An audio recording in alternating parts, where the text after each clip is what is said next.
ত্রয়ী, তুই খুঁজে পেয়েছিস ত্রয়ীকে? হুম। কোথায় ত্রয়ী? ওকে নিয়ে আসিসনি কেন? ও আসেনি। ত্রয়ী নিশ্চয় এখনো আমার উপরে রেগে আছে, তাই আসেনি। ও কোথায় আমাকে বল, আমি যাব ওর কাছে। আমার কৃতকর্মের জন্য মাফ চাইব। ও নিশ্চয়ই আমাকে ফিরিয়ে দিতে পারবে না। মায়ের কথায় একটু হলেও ভরসা পেল শিষ্য। যাক, মাকে ত্রয়ীর কথা বললে সে বুঝবে, তার সাথে মেয়েটাকে ফিরিয়ে আনতে যেতে রাজি হবে। আর বাবা তো আগে থেকেই রাজি। শিষ্য চোখ তুলে তাকালো, আস্তে ধীরে বলতে শুরু করল সবটা। সবটা শুনে ফাহমিদা বেগমের হৃদয়ে আরও অপরাধ বোধ জাগল। তার জন্য মেয়েটাকে কতটা কষ্ট পেতে হয়েছে, কতটা কঠিন সময়ের মধ্যে থেকে যেতে হয়েছে। তিনিও তো একজন মা হয়ে আর একজনের সন্তানের সাথে কিভাবে তিনি এত বড় একটি অন্যায় করে ফেলেছিলেন। আসলে প্ররোচনা এবং ক্রোধ দুটোই মানুষের মনুষ্যত্ববোধকে নষ্ট করে দেয়। ফাহমিদা বেগমের বেলাও তাই ঘটেছিল। রিমার প্ররোচনা এবং ক্রোধ তার ভিতরকার মনুষ্যত্ববোধকে গিলে খেয়েছিল। আখিদয়ে ভরে উঠল ফাহমিদা বেগমের। ধরা গলায় তিনি বললেন, আমি যাব, আমাকে কালই নিয়ে চল ত্রয়ীর কাছে। শীর্ষ স্বস্তির নিঃশ্বাস ফেলল, ছোট করে জবাব দিল। হুম। তবে এই এতটা সময় ধরে চুপ ছিল রিমা। সে শুধু দাঁড়িয়ে দাঁড়িয়ে শুনছিল সবার কথা, কারোরই কোনো কথার জবাব দেয়নি, দিতে ইচ্ছাও হয়নি। নিজের ভালোবাসা হারানোর দহনেই এই মুহূর্তে জ্বলে পুড়ে যাচ্ছে সে। আবার অন্যের ঘর ভাঙার মতো কথা বলবে কখন? রিমা আজ একটু হলেও নিজের ভুল বুঝতে পারছে, একটু হলেও তার ভিতরে অনুতাপ জাগছে ত্রয়ীর সাথে করা অধ্যায়গুলোর জন্য। তবে সেই শাস্তিই কি সে পাচ্ছে? একদিন রিমা ত্রয়ীর থেকে তার স্বামী, সংসার, ভালোবাসা কেড়ে নিয়েছিল। আজ সৃষ্টিকর্তা তার ভালোবাসার মানুষটাকেই কেড়ে নিচ্ছেন। সুদীর্ঘ এক রাত কেটে আবার দিনের দেখা মিলেছে। সূর্যটা আকাশে জেগে উঠেছে বিপুল উজ্জ্বলতা নিয়ে। রিমা আজ একটু তাড়াতাড়ি কলেজে এসেছে। শাহেদের সাথে কথা বলতে হবে তাকে। যত যাই হোক না কেন, শাহেদ তো এখনো জানে না সে ভালোবাসে তাকে। রিমার একবার অন্তত শাহেদকে নিজের মনের কথা জানানো উচিত। এতদিন মেয়েটা ভয় পেয়েছে, ভেবেছে শাহেদ যদি তাকে ফিরিয়ে দেয়, শিষ্যকে বলে দেয়, কিংবা কলেজের উপরোক্ত অধ্যাপকদের নিকট নালিশ জানায়। কিন্তু আজ কোনো ভয় নেই। অবশ্য যেখানে নিজের ভালোবাসা হারানোর কঠিন অনল এসে পড়েছে, সেখানে এত ভয় রেখেও বা লাভ কি? আজ সে শাহেদকে নিজের মনের কথা জানাবে, তারপর যা হয় হোক। বেশি হলে বাড়িতে ২-৪টা মারি খাবে, অথবা কলেজে তার মান সম্মান যাবে। রিমা অস্থির হয়ে পায়চারি শুরু করল শাহেদের কেবিনের অভিমুখে। লোকটা এখনও আসছে না কেন? 10টা তো প্রায় বাজতে চলল। রিমার এদিক ওদিক ফাটার মধ্যেই লক্ষ্য করল শাহেদ এসেছে, তার দিকেই হেঁটে আসছে। মিটা এক মুহূর্তও সময় নষ্ট করল না, ব্যস্ত পায়ে গিয়ে দাঁড়ালো শাহেদের মুখোমুখি। অধৈর্য গলায় বলল, স্যার, আপনি এসেছেন? সেই কখন থেকে অপেক্ষা করছি আপনার জন্য। কেন অপেক্ষা করছ? আপনার সাথে কিছু জরুরি কথা ছিল স্যার। শাহেদ হয়তো বুঝল রিমা কি বলতে চাইছে। তপ্ত নিঃশ্বাস ফেলল সে। নিজের কেবিনের দিকে যেতে যেতে বলল, কেবিনে এসো। শাহেদ কেবিনে ঢুকে বসল নিজের চেয়ারে। রিমাও এলো তার পিছু পিছু। তবে সে বসল না কোথাও, বুকে চরম উৎকণ্ঠা নিয়ে দাঁড়িয়ে রইল চুপচাপ। শাহেদ একটু সময় নিল, এরপর বলল, এবার বলো, তুমি কি বলতে চাইছিলে? আসার সময় তো অনেক সাহস নিয়ে এসেছিল রিমা, কিন্তু এখন শাহেদের অভিমুখে এসে সব যেন কেমন এলোমেলো হয়ে গেছে। নিজেকে ভীষণ ভীত মনে হচ্ছে এই মুহূর্তে। কিন্তু না, এভাবে পিছু হটলে হবে না। আজ যেভাবেই হোক শাহেদকে সবটা বলতে হবে, নয়তো এমনও হতে পারে এরপর আর সে শাহেদকে নিজের মনের কথা বলারই সুযোগ পেল না। তার আগেই শাহেদ বিয়ে করে নিল, তারপর সারা জীবন ভালোবাসা হারানোর অনলে পুড়ে মরতে হবে তাকে। শাহেদের সামনে এসেও তাকে নিজের মনের কথা না জানাতে পারার আফসোসে ধুকে যেতে হবে। রিমা জোরে জোরে কয়েকটা নিঃশ্বাস নিয়ে নিজেকে ধাতস্থ করল, অতপর হুট করেই বলল, আমি তো আপনাকে ভালোবাসি স্যার। শাহেদ কিঞ্চিত সময় নিয়ে শীতল দৃষ্টিতে তাকিয়ে রইল রিমার দিকে। এরপর নির্বিকার ভঙ্গিতে বলল, জানি। আপনি জানতেন? হ্যাঁ, তোমার বান্ধবী শিলা বলেছিল। অবশ্য সে বলেছে আমি তোমার ভালোবাসা না জেদ। রিমার আবাকতা বাড়ল আরও। শাহেদ কি শিলা জানিয়েছিল এ কথা? আর কি বলল লোকটা? শিলা বলেছে শাহেদ তার ভালোবাসা না, জেদ। এই মেয়েটা এভাবে তার পিঠ পিছে ছুরি মারল, অথচ একসময় শিলার সাথে তার কত ভালো সম্পর্ক ছিল। সে নিজের বোনের মতো মনে করত মেয়েটাকে। এর জন্যই তো সে একদিন ত্রয়ীকে বাড়ি ছাড়া করেছিল। এই যে সেদিন শিলার সাথে তার ঝগড়া হলো, তখন রাগের মাথায় মেয়েটাকে 2-4 কথা শুনিয়ে দিয়েছিল, কিন্তু কখনও তার কোনো ক্ষতির কথা ভাবেনি। রিমার হৃদয় ভারী হল, চোখ ফেটে অশ্রুর দেখা মিলল। শিলা এভাবে তার বিশ্বাসের প্রতিদান দিল। কিন্তু না, এসব ভেবে এখন সময় নষ্ট করলে চলবে না।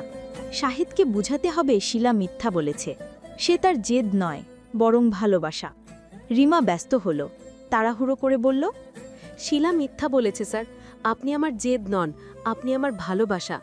আমি সত্যিই আপনাকে ভীষণ ভালোবাসি। আর তা এখন থেকে নয়, অনেক আগে থেকেই। যেদিন আমি প্রথম আপনাকে দেখেছিলাম, সেদিন থেকেই আপনার প্রতি দুর্বলতা অনুভব করেছিলাম। তারপর ধীরে ধীরে তা ভালোবাসায় পরিণত হলো। এসব কথা এখন আর বলে কোনো লাভ নেই। আমার বিয়ে ঠিক হয়ে গেছে। শাহিদের বিয়ে ঠিক হওয়ার কথা আবার স্মরণে আসতে রিমার হৃদয় যেন চিৎকার করে উঠল। কেমন দমবন্ধ হয়ে আসতে চাইল তার। না না, শাহিদের অন্য কোথাও বিয়ে হতে পারে না। তার অন্যত্র বিয়ে হয়ে গেলে রিমা বাঁচবে কি করে? মেয়েটা ডুকরে কেঁদে উঠল, কান্না বিজড়িত কণ্ঠে বলল, আপনি অন্য কোথাও বিয়ে করতে পারেন না স্যার। আপনি অন্য কোথাও বিয়ে করলে আমার কি হবে? আমি আপনাকে ভালোবাসি ভীষণ। রিমার কান্না দেখে শাহেদেরও খারাপ লাগল, কিন্তু অনেক দেরি হয়ে গেছে, এখন করার কিছুই নেই। শাহেদ ফোঁস করে একটা নিঃশ্বাস ফেলল, ধীর কণ্ঠে বলল, সত্যি কথা বলতে আমিও তোমার প্রতি একসময় দুর্বল ছিলাম। ভালোবাসি কিনা জানি না, তবে ভীষণ পছন্দ করতাম। তোমার প্রতি আলাদা একটি আকর্ষণ অনুভব করতাম, এবং এই বিষয়েই ত্রয়ীর সাথে কথা বলতাম। তুমি আমাকে নিয়ে ত্রয়ীকে সন্দেহ করতে, অথচ ওর সাথে আমার প্রতিটি কথার মূল বিষয়বস্তুই ছিলে তুমি। এইটুকু বলে থামল শাহেদ, একটু সময় নিয়ে ফের বলল, আমাকে নিয়ে সন্দেহ করতে করতে তুমি ওই অসহায় এতিম মেয়েটাকে বাড়ি থেকেই বের করে দিলে। কিন্তু এই মেয়েটা তোমার নামে আমাকে কখনো খারাপ কিছু বলেনি। তুমি ওর সাথে আমার জন্য 1000টা খারাপ ব্যবহার করেছো, ও তার একটা কথাও আমাকে বলেনি। উল্টো তুমি যাকে সবথেকে কাছের মনে করতে, নিজের সর্বোচ্চ ভালো বান্ধবী মনে করতে, সেই শিলাই আমাকে এই কথাগুলো বলে গেছে। সে চায়নি তুমি আমাকে পাও। এইটুকু বলে থামল শাহেদ, একটু সময় নিয়ে ফের বলল, আমাকে নিয়ে সন্দেহ করতে করতে তুমি ওই অসহায় এতিম মেয়েটাকে বাড়ি থেকেই বের করে দিলে। কিন্তু ওই মেয়েটা তোমার নামে আমাকে কখনো খারাপ কিছু বলেনি। তুমি ওর সাথে আমার জন্য 1000টা খারাপ ব্যবহার করেছ, ও তার একটা কথাও আমাকে বলেনি। উল্টো তুমি যাকে সবথেকে কাছের মনে করতে, নিজের সর্বোচ্চ ভালো বান্ধবী মনে করতে, সেই শিলাই আমাকে এ কথাগুলো বলে গেছে। সে চায়নি তুমি আমাকে পাও। ত্রয়ী মেয়েটাকে সে এতটা ভুল বুঝল, অথচ যাকে আপন ভেবে এতগুলো অন্যায় সে করল, সেই তার পিঠ পিছে ছুরিটা মারল। না, ত্রয়ীর কাছে মাফ চাইতে হবে তাকে। আজ সকালেই তো ফাহমিদা বেগম, আব্দুর রহমান খান এবং শীর্ষ ত্রয়ীকে ফিরিয়ে আনার উদ্দেশ্যে গিয়েছে। মেয়েটা ফিরে এলেই রিমা তার অভিমুখে সব দোষ স্বীকার করে নিবে, হাত জোর করে মাফ চাইবে। রিমার ভাবনার মধ্যেই শাহেদ ফের মুখ খুলল, স্বাভাবিক কণ্ঠেই বলল, একটা সময় আমি তোমাকে পছন্দ করলেও এখন আর করি না। দিনের পর দিন সহপাঠীদের প্রতি তোমার দুর্ব্যবহার, অহংকার আমার ভিতর থেকে তোমার প্রতি ভালো মনোভাবগুলো সরিয়ে খারাপ মনোভাব তৈরি করেছে। তোমার প্রতি ভালোবাসা তো দূরে থাক, কোনো অনুভূতিই আর অবশিষ্ট নেই আমার ভিতরে। সেখানে আমি তোমার ভালোবাসা মেনে নিয়ে তোমাকে মেনে নেব কিভাবে? তাছাড়া আমার বিয়ে ঠিক হয়ে গেছে। দেখে শুনে গ্রামের এক সহজ সরল মেয়েকে আমি নিজে পছন্দ করেছি। বিয়ের তারিখও ঠিক হয়ে গেছে। এই পর্যায়ে এসে বিয়েটা ভাঙা আমার পক্ষে সম্ভব নয়। অন্যায় করলে তুমি করেছ, অহংকারে অন্ধ হয়ে তুমি মানুষকে মানুষ বলে গণ্য করনি। তার ভুক্তভোগী আমি, এবং আমার বিয়ের জন্য ঠিক করা ওই মেয়েটা হতে যাব কেন? ওই মেয়েটার তো এখানে কোনো দোষ নেই, সে এ ব্যাপারে কিছু জানেও না। কথাগুলো বলে শাহিদ উঠে দাঁড়ালো, ছোট একটা শ্বাস ফেলে ফের বলল, আমি জানি তুমি এখন তোমার ভুল বুঝতে পেরেছ, তবে তোমার এই ভুলটা বুঝতে বুঝতে অনেক দেরি হয়ে গেছে। ওই যে কথায় আছে না, সময় গেলে সাধন হবে না। এখন তুমি যতই কান্নাকাটি করো বা চেষ্টা করো, আমার পক্ষে আর তোমাকে ভালোবেসে আপন করে নেওয়া সম্ভব নয়। তাই বলি কি, আমাকে ভুলে যাও, নতুনভাবে নিজের জীবন শুরু করো। আশা রাখছি তোমার জীবনে আবার কেউ আসবে, যে তোমাকে ভালোবাসার চাদরে মুড়িয়ে রাখবে। তবে হ্যাঁ, সর্বদা মনে রাখবে, অহংকার, ঔদ্ধত্য কখনো কারো জীবনে ভালো কিছু বয়ে আনে না। মানুষকে মানুষ বলে গণ্য করতে শেখো। তোমার আজকের ভুলগুলো থেকে যদি একটুও শিক্ষা নিয়ে থাকো, তবে ভবিষ্যতে ভালো হয়ে চলো। কথাগুলো বলতে বলতে শাহেদ নিজের হাত ঘড়িটার দিকে তাকালো, সময় দেখতে দেখতে বলল, আমার ক্লাসের সময় হয়ে গেছে, আসছি আমি। শাহেদ চলে গেল, তবে কক্ষে ফেলে গেল হৃদয়ে ভাঙা, দহনের আগুনে পুড়তে থাকা এক মানবীকে। রিমা এতক্ষণ চুপচাপ শুধু শুনছিল শাহেদের সব কথা, কিছু বলার কোনো শক্তি পাচ্ছিল না। বললেও বা কি বলবে? শাহেদ তো একটা কথাও ভুল বলেনি, যা বলেছে সবটাই সত্যি। আজ তার সাথে যা হয়েছে বা হচ্ছে সবটাই তার নিজের জন্য হচ্ছে। সে অন্যায় করেছে, সেই শাস্তিই পাচ্ছে। মেয়েটা হঠাৎ বসে পড়ল নিজে মেঝেতে। হৃদয়ের হওয়া যন্ত্রণাকে আর সহ্য করে না পেরে ফুপিয়ে উঠল। গাল দুটো সিক্ত হলো নোনা জলে। আঁধারের চাদরে ঢাকা পড়ে গেছে প্রকৃতি। দিনের উজ্জ্বল সূর্যটাও ডুবে গিয়েছে বেশ অনেকক্ষণ। শীর্ষ আব্দুর রহমান খান এবং ফাহমিদা বেগমকে নিয়ে কেবলই এসে পৌঁছেছে বরিশালে তামিমদের বাড়িতে। এই মুহূর্তে তারা বসে আছে তাদেরই বসার কক্ষে। সোহরাব হোসেন, সুমন হোসেন এবং তামিম বসে আছে শীর্ষদের সাথে, আর আলেয়া বেগম, লুৎফা বেগম এবং তৃপ্তি দৌড়ে ঝাঁপিয়ে তাদের চা নাস্তা দিচ্ছে। শুধু নেই ত্রয়ী, সে দরজার আড়াল থেকে উঁকিঝুঁকি মেরে দেখছে সবাইকে। এতদিনে এত কাহিনীর পর হুট করে এই লোকগুলোর অভিমুখে যেতে কেমন সংকোচ হচ্ছে তার। লজ্জা লাগছে ভীষণ। কেউ তাকে একটু ডাকছেও না। ডাকলে না হয় লজ্জার সংকোচ ফেলে হলেও যেত। শীর্ষ হঠাৎ উঠে দাঁড়ালো, স্বাভাবিক কণ্ঠেই বলল, আমি একটু আসছি। কেউ দ্বিরুক্তি করল না, হয়তো ওয়াশরুম টুমে যাবে। শিশু সকলের দিকে এক পলক তাকিয়ে হাঁটা দিল ভিতরের দিকে। ত্রুইশ তাকে এদিকে আসতে দেখেই দরজার আড়ালে লুকিয়ে পড়ল। নিজেকে যথাসম্ভব চেপে চুপে রাখল যাতে কেউ তাকে না দেখে। কিন্তু হায়, শিশু সোজা এসে দাঁড়ালো ত্রয়ীর মুখোমুখি। এক ভ্রু উঁচিয়ে শুধালো। এখন চোরের মতো কি করছিস? ত্রয়ী অপ্রস্তুত হলো, আমতা আমতা করে বলল, কিছু করছি না তো, এমনি এইদিকে এসেছিলাম। বর্ষার কক্ষে আপনাদের দেখে এখানে দাঁড়িয়ে পড়েছি আর কি। শুধু দাঁড়িয়ে পড়েছিলে নাকি ওকে ঝুঁকিয়ে মারছিলে? ত্রয়ী বিব্রত হলো। এই লোক সব দেখে নিয়েছে, এখন আবার এই নিয়ে তাকে লজ্জা দিতে শুরু করবে।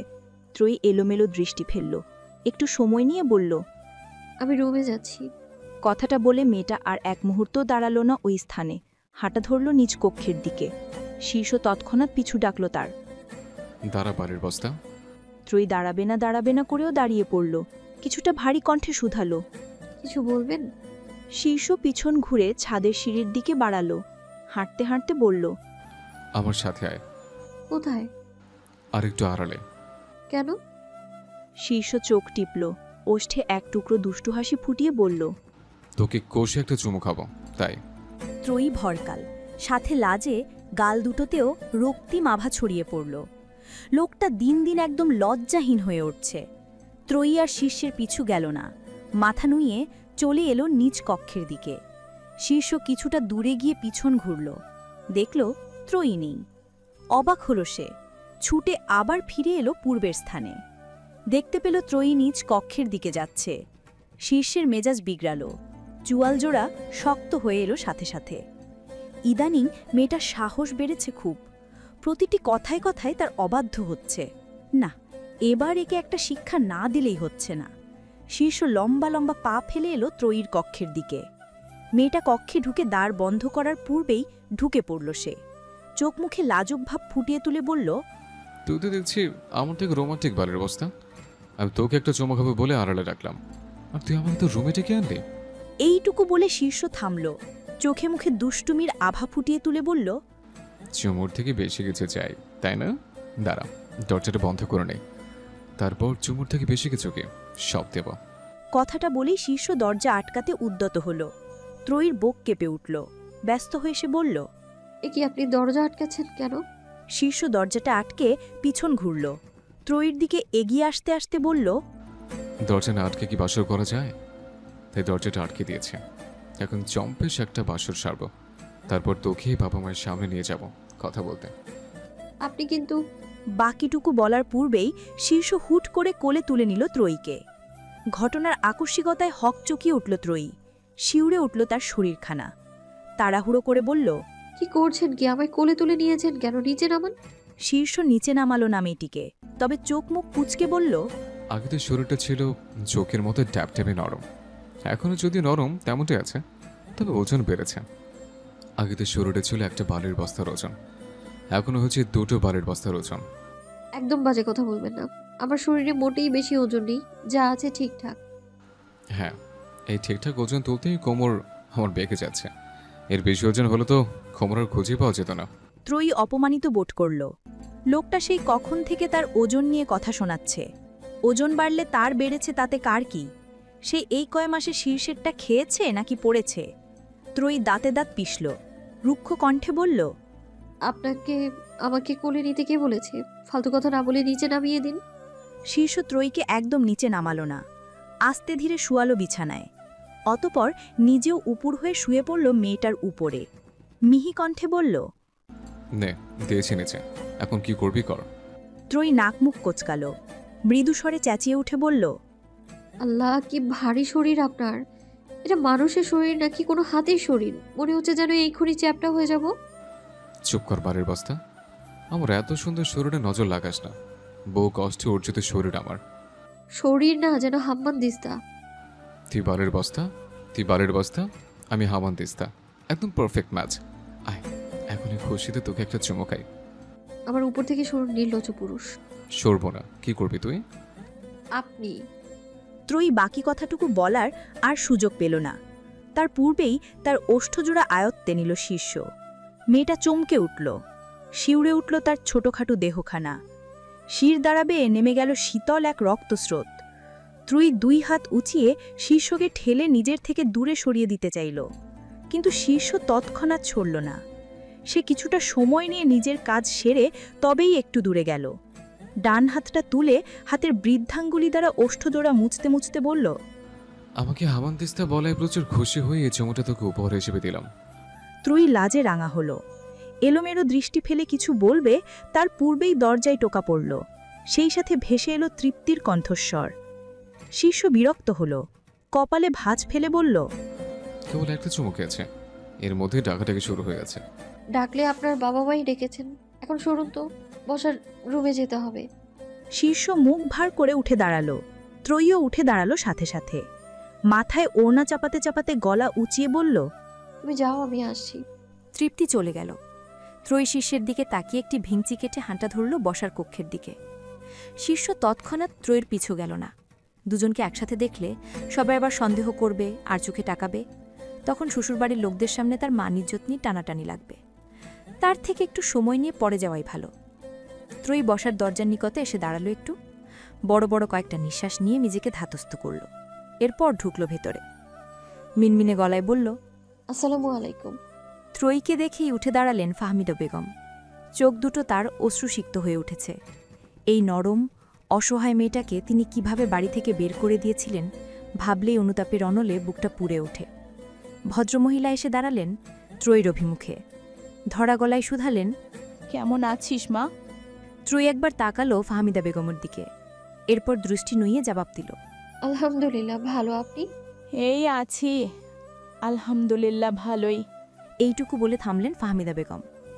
একটু সময় নিয়ে অপরাধের ন্যায় বললেন, আমি জানি আমি তোর সাথে যে অন্যায় করেছি তার ক্ষমা হয় না। নিজের হুঁশ খেয়াল হারিয়ে বিবেক বুদ্ধি বিসর্জন দিয়ে আমি কাজটা করে ফেলেছি। আমাকে মাফ করে দে মা। তুই মাফ না করলে যে আমি মরেও শান্তি পাবো না। যতই রাগ, অভিমান কিংবা তিক্ততা থাকুক না কেন, ফাহমিদা বেগমের ন্যায় একজন বয়োজ্যেষ্ঠ মানুষ এত দূর থেকে এসে মাফ চাওয়ার পর তো আর কিছু থাকে না। আর এত কিছুর পরেও যদি ত্রয়ী তাদের মাফ না করে, তবে তা মোটেই তার আত্মসম্মান রক্ষার মধ্যে পড়ে না, বরং বেয়াদবির মধ্যে পড়ে। ত্রয়ী একটু ইতস্তত করল, আমতামতা করে বলল, এভাবে বলবেন না আন্টি, আমি আপনাদের সবাইকে মাফ করে দিয়েছি। ফাহমিদা বেগম নাক টানলেন, আঁচলে চোখ মুছে বললেন, তাহলে আমাদের সাথে ফিরে চল। সেদিনের পর শীর্ষও আর বাড়ি ফেরে না। তুই বিনা শীর্ষহীনা বাড়িটা আমার ফাঁকা হয়ে গেছে। ফাহমিদা বেগমের কথার মধ্যে শীর্ষ এসে বসল সোফায়। আব্দুর রহমান খান তাকালেন সোহরাব হোসেনের দিকে, স্বাভাবিকভাবেই বললেন, আর তো কোনো রাগ অভিমান রইল না। এখন তাহলে ত্রয়ীকে আমরা বাড়ি ফিরিয়ে নিয়ে যেতে চাই। আপনারা দয়া করে আর বারণ করবেন না।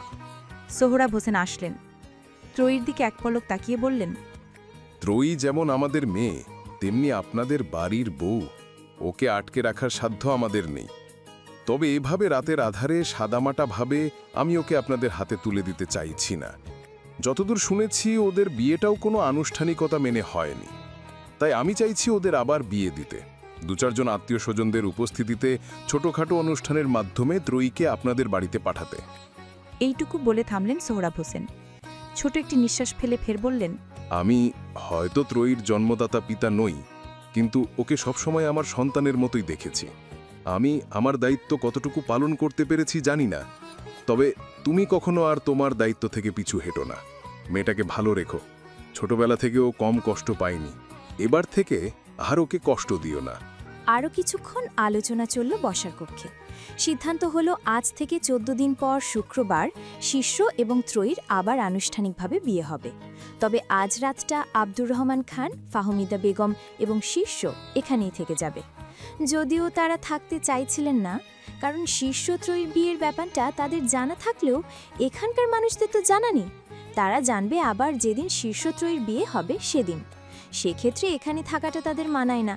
এমনি মফস্বল অঞ্চল, আশেপাশের মানুষ দেখলে কথা বানাতে পারে। তবে তাদের কোনো যুক্তিতর্কের কথাই মানলেন না সোহরাব হোসেন। তার এক কথা, এই রাতে কোথাও যাওয়া চলবে না তাদের, প্রয়োজনে কার সকালে যাবে। শেষ পর্যন্ত আব্দুর রহমান খানও হার মানলেন সোহরাব হোসেনের সামনে, থেকে যেতে রাজি হলেন ও বাড়িতেই। রাত্রি গভীর, চারদিকটা নীরব, নিস্তব্ধতায় ঠেকে গেছে। ত্রয়ী ঘুমিয়ে আছে নিজ কক্ষের বিছানায়, গভীর ঘুমে আচ্ছন্ন সে। এই নীরবতার বুক ছিঁড়ে হঠাৎ তার কক্ষের দরজায় টোকা পড়ল। প্রথমবারে শুনতে পেল না ত্রয়ী, কিন্তু এ টোকা যে থামার নয়। মৃদু আওয়াজে এক নাগারে টোকা পড়েই যাচ্ছে। ত্রয়ী বিরক্ত হল।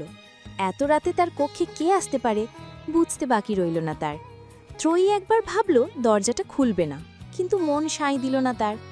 এখন তো এক প্রকার সব ঝামেলা মিটেই গেছে। তাছাড়া শিষ্য তার স্বামী, তাকে না মেনে তো সারা জীবন থাকা যাবে না। এখনই অনেকটা মেনে নিয়েছে, আর 2-4 দিন পর পুরোটা মেনে নিবে। তাহলে শুধু শুধু নিজেদের মধ্যে আর দূরত্ব বাড়িয়ে কি লাভ। বিছানার পাশে অবহেলায় ফেলে রাখা ওড়নাটা ভালোভাবে গায়ে জড়িয়ে নিল সে। যত্রতত্র পায়ে এসে দাঁড়ালো দরজার কাছে। 2 হাতে দরজাটা খুলেই ঝাঁঝালো কণ্ঠে প্রশ্ন ছুড়ল, এত রাতে এইখানে কি? ওষ্ঠ বাঁকিয়ে হাসল শীর্ষ। আঁকাবাঁকা কদমে ভিতরে ঢুকতে ঢুকতে বলল, এলাম আমার বউটার ঘুম ভাঙিয়ে একটু আদর সোহাগ করতে। এত আদর সোহাগ আসে কোথা থেকে আপনার? জানি এক্ষুনি নিজের কক্ষে গিয়ে ঘুমান।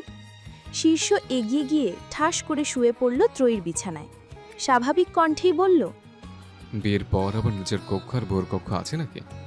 আমার কক্ষে আমার বউয়ের কক্ষ, আবার আমার বউয়ের কক্ষই আমার কক্ষ, এক কক্ষে ঘুমালেই হলো। ত্রয়ী দরজাটা চাপিয়ে দিয়ে বিছানার নিকট এগিয়ে এলো। চিবিয়ে চিবিয়ে বলল, গ্রামবাসীদের চাপে পড়ে এক প্রকার জোরপূর্বক আমায় বিয়ে করতে হয়েছিল আপনার। সে বিয়ে আপনার পরিবারে কেউ মানেনি। এখন আমাদের আবার বিয়ে হবে, তারপর আপনি আমার কাছে আসবেন। শীর্ষ উঠে বসল। ত্রয়ীর এক হাত টেনে বসিয়ে নিল কোলে। মিহি কণ্ঠে বলল, বিয়ে হতে হতে এখনো 14 দিন। এতদিন আমি তোকে ছাড়া থাকবো কিভাবে? যেমনটা 6 মাস থেকেছেন। সে 6 মাস থাকতে থাকতেই তো চুলদারি পাখির বাসায় পরিণত হয়ে গিয়েছিল। তোর সাথে দেখার পর কাটলাম।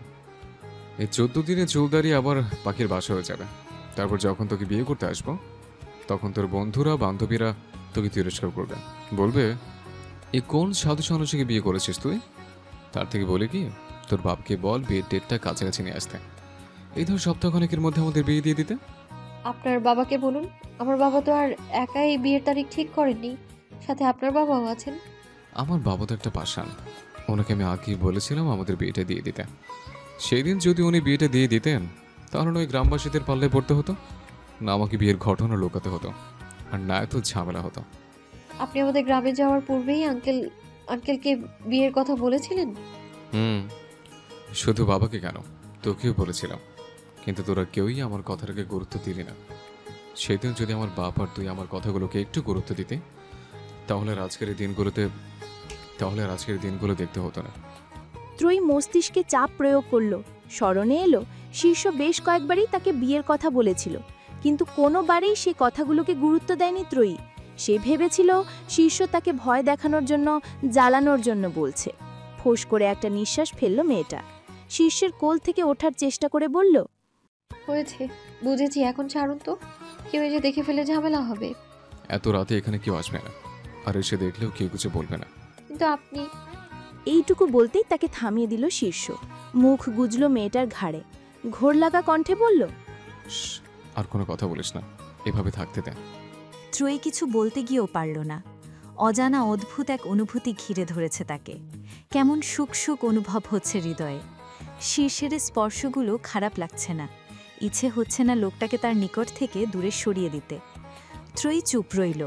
শীর্ষকে দূরে সরিয়ে না দিয়ে লেপ্টে রইল তার সাথেই। সময় প্রবাহমান, সে বসে থাকে না কারো জন্য। নিজের নিয়মে, নিজের গতিতে সে সর্বদা গড়িয়ে চলে। সেদিনের পর 14 দিন যেন কেটে গেল চোখের পলকে। আজ শীর্ষ এবং ত্রয়ীর গায়ে হলুদ। সোহরাব হোসেন ছোটখাটো একটি অনুষ্ঠান করার কথা বললেও বেশ বড়সড় অনুষ্ঠানেরই আয়োজন করেছেন। সে চয়মি ত্রয়ীর ভেতরে এই বিয়ে নিয়ে কোনো আফসোস থাকুক কিংবা বিয়ের আয়োজন দেখে কখনো তার মনে এই ভাবনা আসুক যে, ইস, আজ আমার বাবা বেঁচে থাকলে এর থেকে বড় আয়োজন করতেন। সোহরাব হোসেন নিজের সর্বোচ্চটা দিয়ে চেষ্টা করেছেন ত্রয়ীর মন রাখার, তার ওষ্ঠে হাসি ফুটিয়ে তোলার। তবে বড় দুঃখের বিষয় হল, এই 14 দিনে শীর্ষ এবং ত্রয়ীর মধ্যে দেখা হয়নি একটা বারের জন্য। শীর্ষ বার কয়েক ভেবেছিল বরিশালে ত্রয়ীর সাথে অন্তত একবার দেখা করতে আসবে, কিন্তু ব্যবসায়িক বিভিন্ন কাজের চাপ, বিয়ের আয়োজন, শপিং সব মিলিয়ে আর আসা হয়নি। এমনি ত্রয়ীকে খুঁজতে এসে এখানে বেশ অনেক দিন পড়েছিল সে। ততদিনে ব্যবসায়িক অনেক কাজ জমেছে, যা এই কয়দিনে শেষ করতে হয়েছে। যদিও মুঠোফোনে তাদের মধ্যে যোগাযোগ হয়েছে, তবে তাতে আর কি মন ভরে? আজ গায়ে হলুদের দিনও দুজনের মধ্যে সরাসরি দেখা সাক্ষাৎ নেই কোনো। দুজনের বাড়ির মধ্যেকার দূরত্ব বেশি হওয়ায় দুজনের দুই স্থানেই গায়ে হলুদের আয়োজন করা হয়েছে। তবে শীর্ষ ত্রয়ীকে আগাম সতর্কতা দিয়ে রেখেছে, গায়ে হলুদের সাজ সেজে আগে তাকে দেখাতে হবে, তাকে না দেখিয়ে স্টেজে যাওয়া যাবে না। ত্রয়ীর হলুদের সাজ শেষ হয়েছে বেশ কিছুক্ষণ হলো। মেয়েটা ফর্সা শরীরে হলুদেটে একখানা শাড়ি জড়িয়েছে আজ। কানে, হাতে, গলায় কাঁচা ফুলের গহনা, ঠোঁটে লিপস্টিক, মুখে ভারী মেকআপের প্রলেপ। পার্লার থেকে মেয়েদের এনে তাকে সাজানো হয়েছে আজ। যদিও ত্রয়ী বলেছিল বাড়িতেই সাজবে। এমনি এই বাড়ির লোকগুলো তাদের জন্য কত কি করছে, তার মধ্যে আবার এই সাজগোজের চাপও ফেলতে চায়নি তাদের উপর। কিন্তু সোহরাব হোসেন এবং তামিম কোনো কথাই শুনল না তার। একদম পার্লার থেকে ধরে বেঁধে সাজানোর লোক নিয়ে এলো। তপ্ত নিঃশ্বাস ফেলল ত্রয়ী, আর চোখে তাকালো চারদিকে। কক্ষে মানুষ গিজগিজ করছে। এর মধ্যে সে শীর্ষকে নিজের সাজ দেখাবে কিভাবে? এতগুলো মানুষের মধ্যে ছবি তুলতে বা ভিডিও করতে কেমন যেন লজ্জা লাগছে তার। আর ওদিকে শীর্ষকে তার সাজ না দেখিয়ে স্টেজে গেলেও তো খেপে যাবে। লোকটা এমনিই যা বদমেজাজি, খ্যাপাটে ধাঁচের। দেখেছো কেন? কিছু বলবে আপু? ত্রয়ী ফের ইশারা দিয়ে মেয়েটাকে নিচের দিকে ঝুঁকতে বলল। তৃপ্তিও সাথে সাথে ঝুঁকে গেল নিচের দিকে। ত্রয়ী মুখ এগিয়ে আনলো মেয়েটার কানের কাছে, ফিসফিসিয়ে বলল, আমার একটা ছবি তুলে তোমার শীর্ষ ভাইয়ের কাছে পাঠিয়ে দাও। তৃপ্তি ঠোঁট টিপে হাসল। ত্রয়ীর মোবাইল নিয়ে বেশ সুন্দর এবং স্পষ্টভাবে একটি ছবি তুলে পাঠিয়ে দিল শীর্ষের কাছে। প্রায় সাথে সাথেই মোবাইলটা বেজে উঠল। মোবাইলটা তৃপ্তির হাতেই ছিল। ভেবেছিল আরও কিছু ছবি তুলবে ত্রয়ীর এবং নিজের। এর মধ্যে শীর্ষ কল করেছে। মেয়েটা মোবাইলটা এগিয়ে দিল ত্রয়ীর দিকে, স্বাভাবিক কণ্ঠেই বলল, আপু, শীষ ভাইয়া ভিডিও কল করেছে। শীর্ষের নামটা শুনেই চারদিকে হইচই পড়ে গেল। সবাই যেন হামলে পড়ল মোবাইলটার দিকে। ত্রয়ী অপ্রস্তুত হলো। এলোমেলো দৃষ্টি ফেলে তৃপ্তিচে বলল, কেটে দাও তুমি। তৃপ্তি কলটা কেটে দিতে উদ্যত হলো, কিন্তু বাদ সাধল আশেপাশে সকলে। ত্রয়ীর এক বান্ধবী বলল, ধর না কলটা, আমরাও একটু দেখি শীর্ষ ভাইকে। শুনেছি তিনি নাকি অনেক হ্যান্ডসাম। ত্রয়ী যেন বিপাকে পড়ল এবার। এতগুলো মানুষের সামনে কল ধরে সে কি বলবে? আর শীর্ষের ওটা তো মুখ না যেন কোনো মেশিন, একবার চালু হলে আর বন্ধ হতে চায় না। আর কার সামনে কি বলছে তারও কোনো ঠিক ঠিকানা থাকে না। লাজ লজ্জাও তো নেই বললেই চলে। তারপর সবার সামনে কি বলতে কি বলে ফেলবে, তার মান ইজ্জত নিয়েই টানাটানি লেগে যাবে। ত্রয়ী এলোমেলো দৃষ্টি ফেলল, আমতা আমতা করে বলল, একটু পর গায়ে হলুদের অনুষ্ঠান শুরু হয়ে যাবে, এখন আর কল ধরে কাজ নেই। আরে ধর না, একটু সময় কথা বলে কিছু হবে না। কথাটা বলে ত্রয়ীর বান্ধবী মোবাইলটা এনে ধরিয়ে দিল তার হাতে। কলটাও রিসিভ করে দিল। আর তারপর ত্রয়ী যা ভেবেছিল তাই হলো। মোবাইলের ভিতর থেকে বুলেটের বেগে তার কানে ভেসে এলো, ভীষণ সুন্দর লাগছে তোকে ডার্লিং, ইচ্ছে হচ্ছে খেয়ে ফেলে। তর্স হয়েছে না। ইচ্ছে হচ্ছে এখনই বাসরটা সেরে ফেলে। সাথে সাথে চারদিকটা নীরব নিস্তব্ধতায় ছেয়ে গেল। সবাই কেমন অদ্ভুত দৃষ্টিতে তাকালো ত্রয়ীর দিকে। লজ্জা অস্বস্তিতে হাঁসফাঁস করে উঠল মেয়েটার ভিতরটা। ইচ্ছে হলো এখনই মাটিটা ফাঁক করে তার ভিতরে ঢুকে যেতে। এই লোকটার সবসময় এমন যথাবার্তা। কী হতো আজ অন্তত নিজের মুখটা একটু সামলে রাখতে। ঠিক আছে, সে একা লজ্জা পাবে কেন? শীর্ষ একটু দেখুক কি রাজকার্য সেরেছে সে, একটু বুঝুক তার এই কথার গুণে কতটা অস্বস্তিতে পড়েছে ত্রয়ী। মেয়েটা মোবাইলের স্ক্রিনে ক্লিক করে ব্যাক ক্যামেরায় দিল, ঘুরিয়ে ঘুরিয়ে দেখালো কক্ষে উপস্থিত সকলকে। শীর্ষও অপ্রস্তুত হয়ে পড়ল এবার। না জেনে না বুঝে সে যে কি ঘটিয়ে ফেলেছে বুঝলো ভালোভাবেই, তবে মুখে স্বীকার করল না, বরং বেশ স্বাভাবিক কণ্ঠেই বলল, তো কি হয়েছে? ওখানে যে কজন মানুষ আছে তার একজনে কি বিয়ে ছাড়া বাসর ছাড়া থাকতে পারবে? কারো আগে হবে আর কারো পরে। জিজ্ঞেস করে দেখো কি হয়তোবা ইতিমধ্যে কাজ ছেড়েও ফেলেছে। ত্রয়ী চমকালো, ভরকালো, কান দুটো ঝাঝা করে উঠল যেন। লজ্জা অস্বস্তিতে মাথাটা নুইয়ে এলো। ধপ করে কলটা কেটে দিল সে। কাকে সে লজ্জা দিতে চেয়েছিল? শীর্ষকে? অথচ ত্রয়ী ভুলেই গিয়েছিল শীর্ষ লজ্জা পায় না, বরং লজ্জা দেয়। ইস, সে যদি আগেই কলটা কেটে দিত তাহলে হয়তো এতটাও বিব্রতকর পরিস্থিতিতে পড়তে হতো না। ত্রয়ী আর কারো দিকে চোখ তুলে তাকানোর মতো সাহস পেল না। চুপচাপ মাথা নিচু করেই বসে রইল। রাত বেড়েছে। ঘড়ির কাঁটায় টিকটিক ধ্বনি তুলে জানান দিচ্ছে রাত 12টা। তবে এত রাতেও আজ বাড়ির হইচই কমেনি। বিয়ে বাড়ি বলে কথা, একটু আগেই কেবল ত্রয়ীর গায়ে হলুদ শেষ হয়েছে। হলুদের সকল আনুষ্ঠানিকতা শেষ করে মেয়েটা নিজ কক্ষে চলে গেলেও এখনও অনেকেই রয়ে গেছে স্টেজের কাছে। কেউ কেউ ছবি তুলছে, কেউ কেউ এখনও বসে বসে আড্ডা দিচ্ছে। ত্রয়ী কক্ষে এসেই শরীরে জড়ানো শাড়িটা খুলে ফ্রেশ হয়ে নিল। সেই সন্ধ্যা থেকে এই শাড়ি গহনা পরে থাকতে থাকতে মেয়েটা যেন হাঁপিয়ে উঠেছে। যা, সব খুলে এখন একটু শান্তি লাগছে। ফুস করে একটা নিঃশ্বাস ছাড়ল মেয়েটা। এরপর এগিয়ে গেল বিছানার দিকে। আজ এ কক্ষে সে একা থাকবে না, তৃপ্তি এবং দুজন একটি মেয়ে থাকবে। বিয়েবাড়িতে কানায় কানায় অতিথিদের দ্বারা পূর্ণ, ঘুমানোর জায়গার সংকট, তাই তার কক্ষে 2-3 জনের ঘুমানোর ব্যবস্থা করা হয়েছে। যদিও তারা কেউ এখনো কক্ষে আসেনি, তবে আসবে। ত্রয়ী বিছানার একপাশে ঘেঁষে শুয়ে পড়ল। হাতে নিল নিজের মোবাইলটি। পাওয়ার বাটন টিপে অন করতেই চোখে পড়ল শীর্ষের মেসেজ। এই লোক কি মেসেজ করেছে তাকে? ত্রয়ী ক্রুজকে মেসেজের মধ্যে প্রবেশ করল। লেখা পেল, কাল সকালে রওনা করলে তোদের বাড়িতে গিয়ে পৌঁছাতে পৌঁছাতে বিকাল, তারপরে আবার তোকে নিয়ে ফিরে আসতে আসতে রাত শেষ। আমি বাসর কখন করব? আমাকে ছেড়ে চলে গিয়েছিলে, বেশ ভালো। ঢাকার কোথাও গিয়ে লুকাতে, যাতে সকালে গিয়ে দুপুরের মধ্যে তোকে নিয়ে আসতে পারতাম। অত দূরে গিয়ে লুকানো কি দরকার ছিল? মেসেজটা পড়ে হাসল ত্রয়ী। এই লোক কি কিনা একদিন তাকে দেখতে পারতো না, উঠতে বসতে ধমক দিত, সব সময় দূর দূর করত। আর এখন কাছের আসার কত বাহানা, তাড়াতাড়ি কাছে আসার জন্য কতটা অধৈর্যপনা। ত্রয়ী খুব বেশি ভাবল না, এক প্রকার মজার ছলেই লিখল, ট্রেনে নেবেন আমাকে, ট্রেনে নিলে কম সময় লাগবে। এরপরে আর অপেক্ষা করল না শীর্ষের উত্তরের। এই মুহূর্তে তার ঘুম পাচ্ছে ভীষণ। কাল আবার সকাল সকাল উঠতে হবে। ত্রয়ী মোবাইলটা বালিশের পাশে রেখেই চোখ বন্ধ করল। অল্প সময়ের মধ্যেই পাড়ি জমাল ঘুমের রাজ্যে। রাত্রির আধার কাটিয়ে সময়টা এখন প্রায় ভোরের দিকে। ঘড়ির কাঁটায় টিকটিক ধ্বনি তুলে জানান দিচ্ছে রাত 3:30 কিংবা 4টা। রাত্রির এই ক্ষণে শিষ্যেরা রওনা দিয়ে দিয়েছে ত্রয়ীদের বাড়ির উদ্দেশ্যে। এখন রওনা দিলেও গিয়ে পৌঁছাতে পৌঁছাতে সেই দুপুর। ত্রয়ী পাঠানো মেসেজটা শীর্ষ দেখেছিল তখনই। ত্রয়ী অবশ্য খারাপ কিছু বলেনি। প্লেনে গেলে বা আসলে সত্যি অনেক কম সময় লাগে। আর আজকালকার অনেকেই নিজের বিয়ের বরযাত্রী ধারণ কিংবা বউ তুলে আনার জন্য হেলিকপ্টার ব্যবহার করে। চাইলে শিষ্যও এমনটা করতে পারত। সে গরিব কিংবা অর্থ সংকট রয়েছে তেমন তো নয়। তবে বিয়ের ক্ষেত্রে এই হেলিকপ্টার টপটর ভাড়া করা, একটু বেশি লোক দেখানো এবং অর্থের অপচয় মনে হয় শীর্ষের নিকট। তারপর আবার সেই হেলিকপ্টার নিয়ে কোথায় রাখবে জায়গা ঠিক করতে হবে। শুধু শুধু ত্রয়ীর বাড়ির লোকদের উপর একটু বাড়তি ঝামেলা দেওয়া। এমনি মেয়ের বিয়ে উপলক্ষে তাদের কাজের শেষ নেই। তাই এই মাঝরাতে নিজেদের গাড়ি করেই বরযাত্রী নিয়ে বেরিয়েছে শীর্ষেরা। যদিও ফেরার জন্য শীর্ষের আলাদা পরিকল্পনা রয়েছে, তবে তাও শুধু শীর্ষের ত্রয়ী এবং গুটি কয়েক মানুষকে নিয়ে। দুপুরের সময় সূর্যটা তার তেজ নিয়ে মাথার উপরে চলে এসেছে।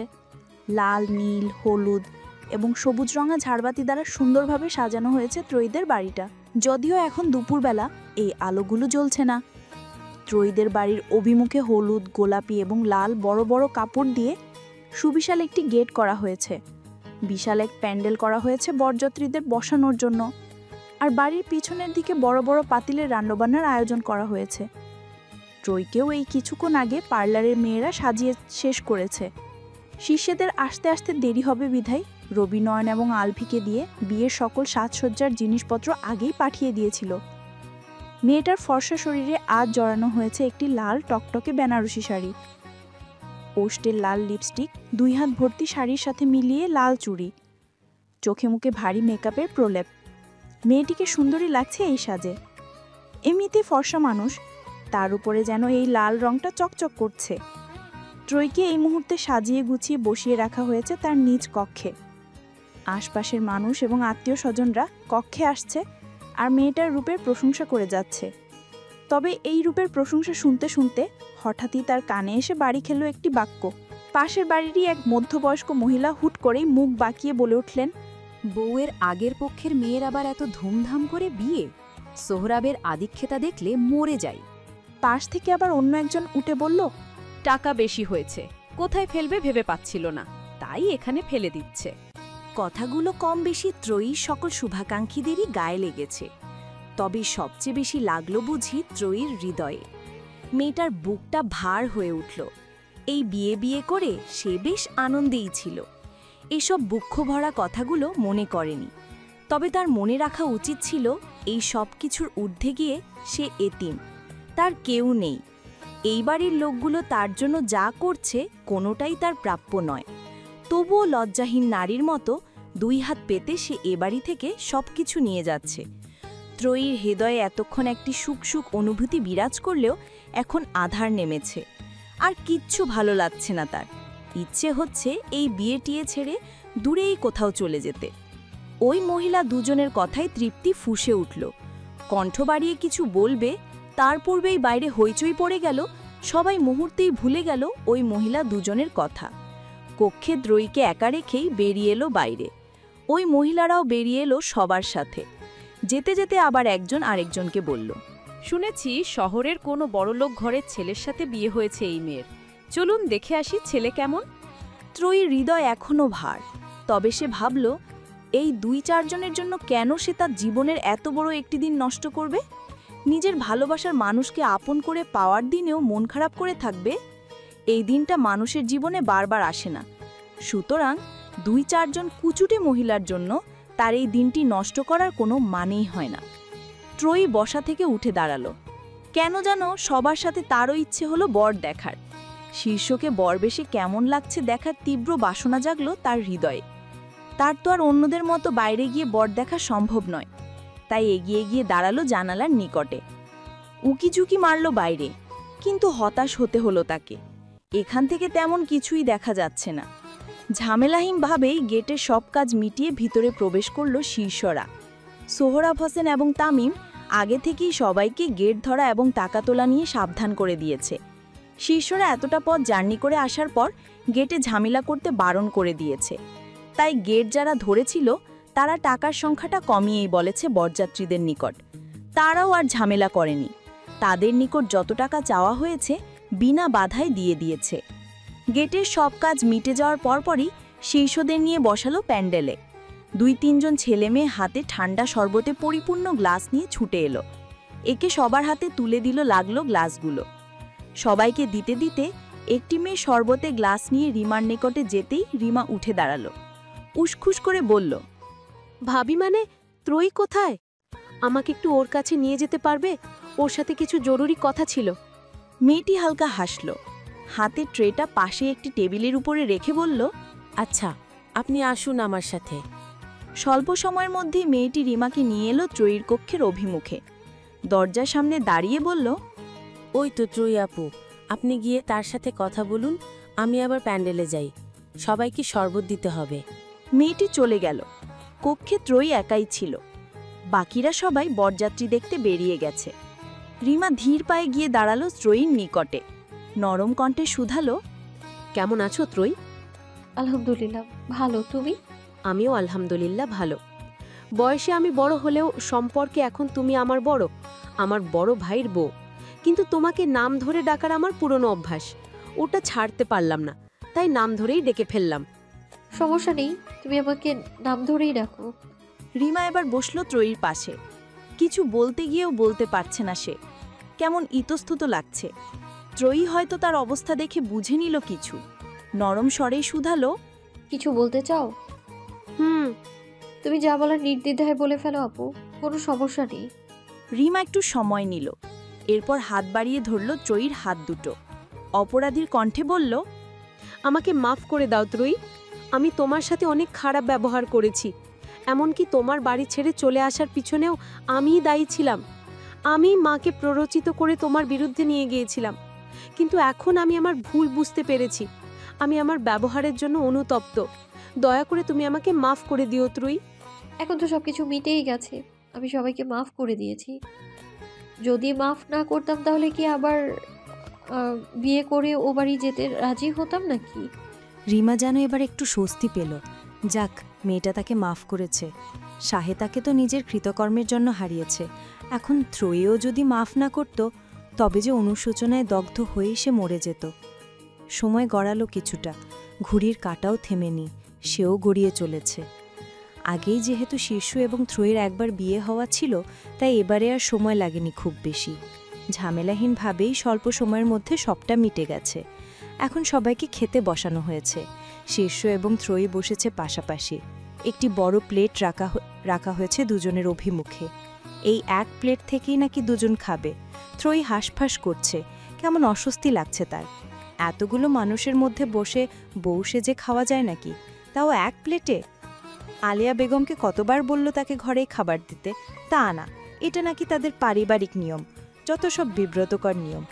খাবার সামনে রেখে ত্রয়ীকে চুপচাপ বসে থাকতে দেখে ভ্রু কোচকালো শীর্ষ। কণ্ঠ খাদে নমিয়ে শুধালো, খাচ্ছিস না কেন? এলোমেলো দৃষ্টি ফেলল ত্রয়ী। কোনো জবাব না দিয়ে হাত ধুয়ে হাত দিল খাবারের থালায়। মাথা নিচু করে কোনো রকমে একটি লোকমা তুলে মুখে দিল। শীর্ষ প্রায় সাথে সাথেই ঝুঁকে গেল ত্রয়ীর দিকে, ফিসফিসিয়ে বলল,